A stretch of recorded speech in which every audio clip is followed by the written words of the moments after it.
Hi guys, welcome back to my channel Lush Gardener. So I think I read a comment wherein the person was a little bit confused about leaf propagation. He had already put his leaf propagation in coco peat but was confused and thought that he has to change. Now guys, coco peat is not advisable for adult succulents, but it's absolutely fine for leaf propagation. I have the mix over here, which is a mix of 50% coco peat and 50% of garden soil. I'll put the link in the description below because I've made a complete video of how to prepare the soil mix. You can check the link in the description and you'll get a fair idea. So it's always better to go with a shallow container which has a good amount of drain holes. You'll have to poke the drain holes. So we will fill the soil mix in this container. We will press it a little bit so that the air pockets are released, and that's about it. Our bed is ready for the leaf propagation. Now another thing what I have seen a lot of people is that they take the leaf and they tend to poke it inside the soil, and the half of the leaf is inside the soil. Please don't do that. That is another mistake. You have to just lay them on the soil like this. That's about it. It's pretty simple. Do not push the leaf half inside the soil because that is where the roots and the pups are going to emerge. If you're going to push it inside the soil, it will be very difficult for the pup to come out or push out from the mother leaf. Apart from that, and there is a high chance that it might get rotted. So ensure that you're keeping the leaves above the soil, especially where the cut area is and where they are about to put out the pups. So I'm just going to place, because these are a little bit bigger leaves, so I'm just keeping them standing like this.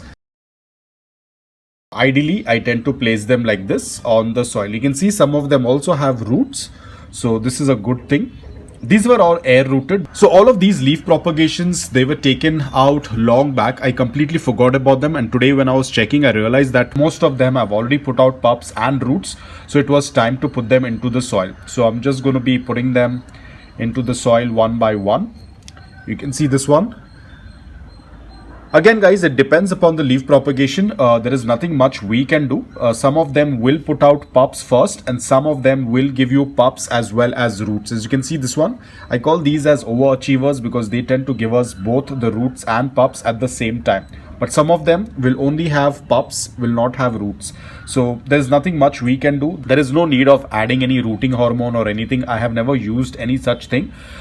Most probably I will use cinnamon powder, and that's not for the purpose of rooting, but that's for the purpose of keeping those mealybugs and pests out, because I can see that there are few mealybugs in this leaf propagation. So I will be sprinkling some cinnamon powder as well, because mealybugs are one of the main issue that happens with leaf propagation. It is very, very common to find them. So I will be putting in some cinnamon powder. Even if you do not see mealybugs, it's absolutely okay to sprinkle some on the upper layer of soil, because I have seen few over here. You can even put it closer to the roots. It's absolutely fine. Nothing is going to happen.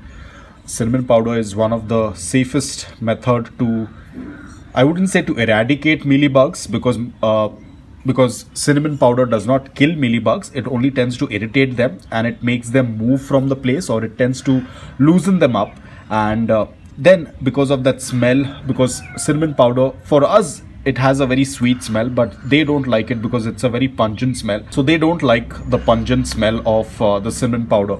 Even I have seen ants also get deterred with this. So this is a very good option. So I do have some more space. I'll have to find few more leaves to propagate, but as of now I'm going to keep this aside.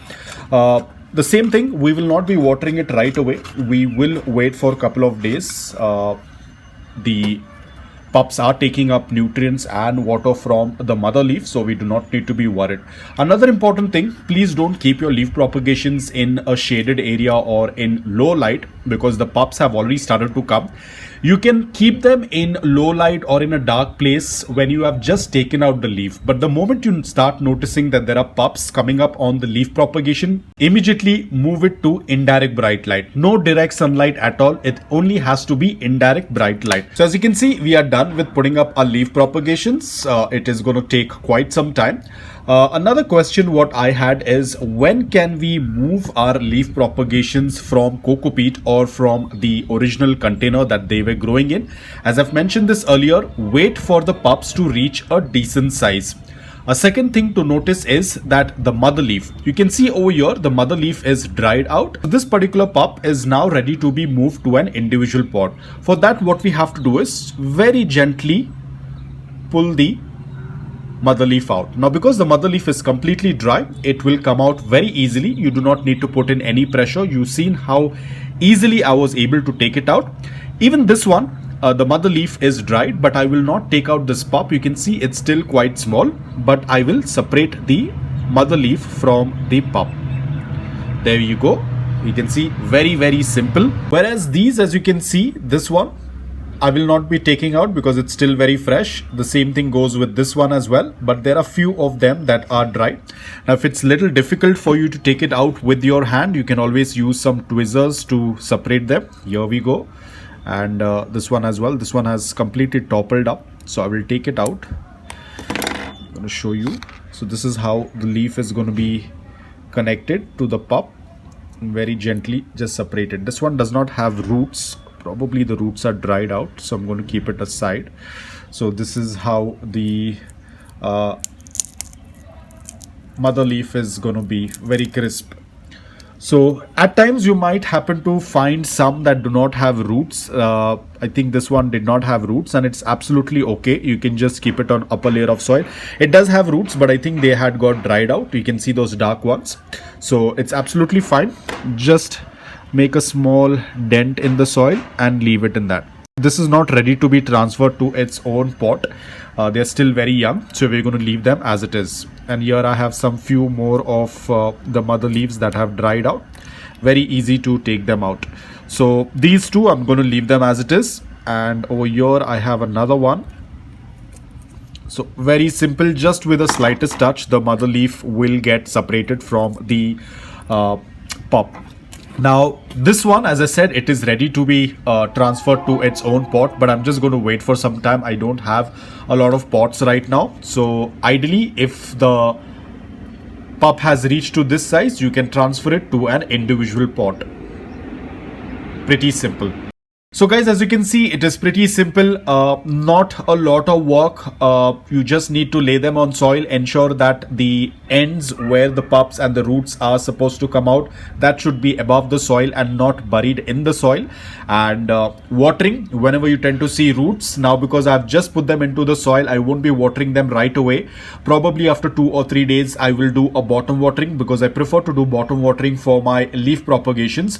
That is one of the safest way, because while I'm doing bottom watering, I can continue to take care of other plants. It takes around depends upon the container and the amount of soil that is present in the container. It takes roughly around a minute or maybe 2 minutes. At times it even takes a couple of seconds for the soil to be completely moist. So this tends to work out really well without wetting the mother leaf. As I've said this earlier as well, if you wet the mother leaf or if you add water on the mother leaf, then the mother leaf will start to rot faster or will start to turn mushy. That is something that we have to be extremely careful. I also had another question, then how do I water my leaf propagation if I do not miss them, or if I do not let the water fall onto the mother leaf? All I do is I just take the tray. Let's say that there is water in this. I take the tray and I just place it in that water without letting the water fall into the tray. The water only starts to seep in from beneath and it starts to moisten the soil. And once I notice that the upper layer of soil is darker in color, which indicates that even the upper layer of soil is moist, that's when I take it out. Now this one, I think I watered it last time. You can see there is some moisture beneath. The soil is completely dark. This indicates that it is still moist, and you can even see the upper layer of soil is dry. I think I watered it probably yesterday or day before yesterday, but it looks very moist, so I'm not going to be watering it now.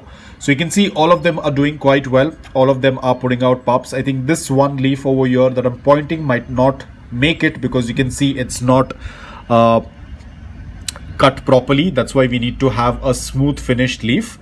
I have put the link in the description below. You can check it out. It is an entire playlist of step-by-step leaf propagation. If you're doing this for the first time, I would recommend you can watch the entire playlist, and it can give you a fair idea of how these things tend to work. So that is all about it. I hope that this video was helpful to you. If it was, please hit the like button, and if you're new to my channel, please consider subscribing to it. Until then, take care, stay safe, and keep propagating.